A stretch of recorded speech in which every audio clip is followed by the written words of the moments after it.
दक्षिण अफ्रीका का राष्ट्रपति पद संभालने के बाद एक बार श्री नेल्सन मंडेला अपने अंगरक्षक के साथ कहीं जा रहे थे और राह में एक होटल में कुछ खाने के लिए रुके। वहां बैठे हुए उनकी नजर दूसरी मेज पर बैठे एक व्यक्ति पर पड़ी जो भोजन आने की प्रतीक्षा कर रहा था। उन्होंने अपने अंगरक्षक से निवेदन किया कि वह जाकर उस शख्स को आकर हमारे संग खाने को निमंत्रित कराए। वह व्यक्ति आ तो गया परंतु बहुत घबराया था। राष्ट्रपति मंडेला ने उसके लिए बढ़िया पकवान मंगवाकर खाने का आग्रह किया।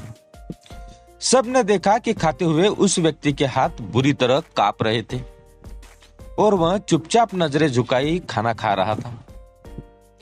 जब वह भोजन करके चला गया तो राष्ट्रपति के अंगरक्षक ने टिप्पणी की, शायद वह बहुत बीमार था। भोजन करते समय उसके हाथ बुरी तरह कांप रहे थे। इस पर नेल्सन मंडेला ने राज खोला और कहा कि वह व्यक्ति बीमार नहीं, बहुत डरा हुआ था। उसे लगा कि मैं उसके साथ वही सलूक करूंगा जैसा जेल में वह मेरे साथ किया करता था। उन्होंने बताया कि मैं जब जेल में था तब वह व्यक्ति वहां पर गार्ड बोलकर नियुक्त था और मुझ पर भयंकर जुल्म करता था, और जब मैं निढाल होकर इससे पानी मांगता तो मेरे सर पर पेशाब कर देता। अब मेरे हाथ में सत्ता है तो उसने सोचा कि शायद मैं उससे बदला लूंगा, परंतु बदला एक ऐसी भावना है जो कौम को एकजुट करने की बजाय बर्बादी की ओर ढकेलती है। गांधी जी कहा करते थे कि आग के बदले में आग पूरे विश्व को अंधा बना देती है।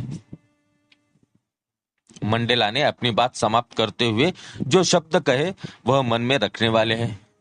उनके अनुसार कमजोर शख्सियत वाले व्यक्ति क्षमा करने को टालते रहते हैं, जबकि मजबूत व्यक्तित्व के लोग क्षमा करने में देर नहीं करते। ताकत रखते हुए भी माफ कर देना सबसे मुश्किल काम है, परंतु सबसे अच्छा काम भी वही है। माफ करने का मतलब उसे गले लगाकर दोस्ती करना भी जरूरी नहीं, बल्कि सिर्फ यह याद रखना होता है कि जो यातना उसने मुझे दी वह मैंने कभी किसी को नहीं देनी है। राष्ट्रपति मंडेला चाहते तो उनका एक वाक्य काफी था उस गार्ड को फांसी के तख्ते पर पहुंचाने के लिए, पर उन्होंने ऐसा नहीं किया। इन महान लोगों की जीवनी के अनेक प्रेरक घटनाओं से भरी होती है। उसी में से नेल्सन मंडेला की यह घटना हमें प्रेरित करने वाली है। नेल्सन मंडेला दक्षिण अफ्रीका के प्रथम अश्वेत राष्ट्रपति थे।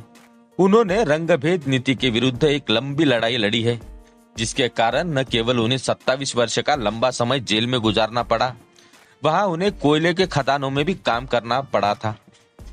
नेल्सन मंडेला जी की महात्मा गांधी पर अपार श्रद्धा थी। नेल्सन मंडेला महात्मा गांधी जी को अपना गुरु मानते थे और उनकी विचारधारा से बहुत प्रभावित थे।